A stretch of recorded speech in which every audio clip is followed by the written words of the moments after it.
When we spoke with Key Brianna Boyd 2 years ago, she said that she was fearful for her life and her unborn babies that night in July 2020. I had no doubt in my mind that man was going to kill me and my baby. She was 8 months pregnant and would deliver her baby behind bars. In 2022, she was convicted of second-degree murder in the death of her partner, Lewis Raynard Williams, and sentenced to life in prison with all but 20 years of her sentence suspended. Now her attorneys have filed an application to have that sentence shortened. As a pro-life state in Oklahoma, I feel like this doesn't represent our values, how we treated Ms. Boyd in the criminal justice system. Boyd is seeking a modification under the Oklahoma Survivors Act, which allows courts to revisit and potentially modify sentences if domestic abuse was a substantial contributing factor in the offense. She had wounds all over her body, defensive wounds, the night that she was arrested.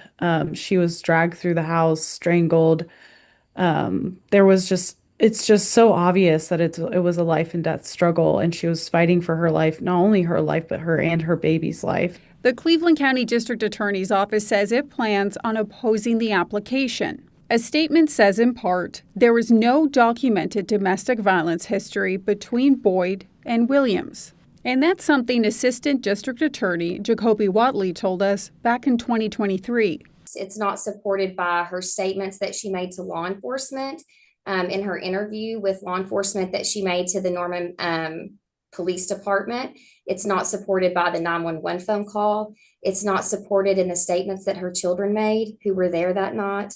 But Boyd's attorneys have submitted a 169-page filing with what they believe is evidence of abuse throughout the pair's 7-year relationship. Included police reports and emergency service records, prior protective orders and violence against Williams' previous partner, and photos from the night Boyd was arrested.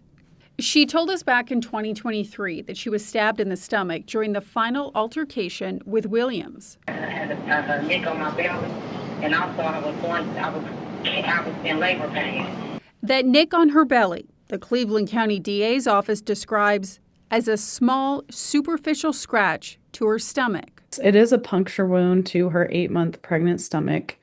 I feel that when we start arguing about whether or not someone's been stabbed enough, that we're not arguing the right things, right? Like, how much more should she have been stabbed in the pregnant stomach to gain the opportunity at sentencing relief?